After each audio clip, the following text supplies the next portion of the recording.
ಮಸಾಲೆ ದೋಸೆ ಅಂದ ತಕ್ಷಣ ಮನ್ಯಾಗ ಶೇಂಗಾ ಚಟ್ನಿ ಇರುತ್ತಲ್ರಿ, ಅದನ್ನ ಉದುರಿಸಿ ರೋಲ್ ಮಾಡಿ ಕೊಟ್ಟು ಬಿಟ್ಟಿರ್ತೇವೆ ನೋಡ್ರಿ. ಇದ ಮಸಾಲೆ ದೋಸೆ ಅಂತಂದು. ಆದ್ರೆ ಇವತ್ತು ಹೋಟೆಲ್ ಸ್ಟೈಲ್ನಾಗ ಪರ್ಫೆಕ್ಟ್ ಆಗಿ ಮಸಾಲೆ ದೋಸೆ ಮಾಡೋಣಂತ ಹೆಂಗ್ ಮಾಡೋದು ನೋಡೋಣ ಬರ್ರಿ.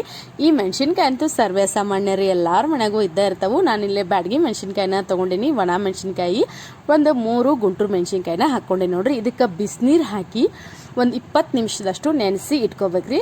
ಈಗ ನೋಡ್ರಿ ಮೆಣಸಿನ್ಕಾಯಿ ಎಲ್ಲ ಮಸ್ತ್ ನಂಗೆ ನೆನೆದು ಬಿಟ್ಟಾವ ನೋಡ್ರಿ. ಈಗ ಇವನ್ನ ಜಾರಿಗೆ ಹಾಕೋಣಂತ ಇಷ್ಟು ಮೆಣಸಿನ್ಕಾಯಿನ ಹಾಕ್ಕೊಂಡು ಈಗ ಇದಕ್ಕೆ ಸ್ವಲ್ಪ ಬೆಳ್ಳುಳ್ಳಿ ಹಾಕ್ಕೊಳತ್ತೇನೆ ರೀ. 1-2 ಗಡ್ಡೆ ಆಗೋಷ್ಟು ಬೆಳ್ಳುಳ್ಳಿ ಹಾಕ್ಕೊಂಡು ರುಚಿಗೆ ತಕ್ಕಷ್ಟು ಉಪ್ಪು ಹಾಕ್ಕೊಂಡೇನಿ ರೀ.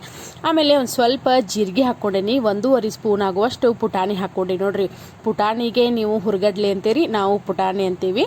ಈಗ ನೋಡ್ರಿ ಒಂದು ಸ್ವಲ್ಪ ನಿಂಬೆಹಣ್ಣು ಹಿಂಡ್ಕೊಂಡು ಮಸ್ತ್ ನಂಗೆ ರುಬ್ಕೊಂಬರೋಣ್ರಿ. ಇದು ಪೂರಾ ಸಣ್ಣಗೆ ರುಬ್ಬೇಕ್ರಿ, ಔಡ ಬೌಡನೂ ಇರಬಾರ್ದು ಮತ್ತು ಜಾಸ್ತಿನೂ ನೀವು ತರಿಯಾಗಿ ರುಬ್ಕೋಬೇಡ್ರಿ. ಈಗ ತೋರ್ಸಾತೀನಿ ನೋಡ್ರಿ, ಈ ಥರ ಫುಲ್ ಸಣ್ಣಗೆ ಪೇಸ್ಟ್ ಥರ ಆಗಿರ್ಬೇಕ್ರಿ.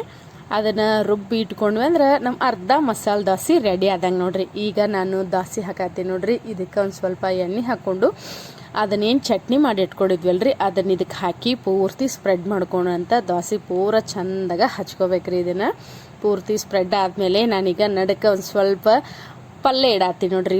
ಅಂದ್ರೆ ಹೋಟೆಲ್ ಸ್ಟೈಲ್ ಅಂತ ಹೇಳಿದ್ನಲ್ರಿ, ಫೀಲ್ ಬರ್ಬೇಕಲ್ರಿ. ಮತ್ತು ಅದಕ್ಕೆ ನಡಕ್ಕೆ ಒಂದು ಸ್ವಲ್ಪ ಪಲ್ಯ ಇಟ್ಟು ದೋಸೆನ ರೋಲ್ ಮಾಡಿಬಿಟ್ರೆ ಮಸಾಲೆ ದೋಸೆ ಮಸ್ತ್ ನಂಗೆ ಹೋಟೆಲ್ ಸ್ಟೈಲ್ನಾಗ ರೆಡಿ ಆಯ್ತು ನೋಡ್ರಿ. ವಿಡಿಯೋ ಇಷ್ಟ ಆದ್ರೆ ಲೈಕ್ ಮಾಡಿ.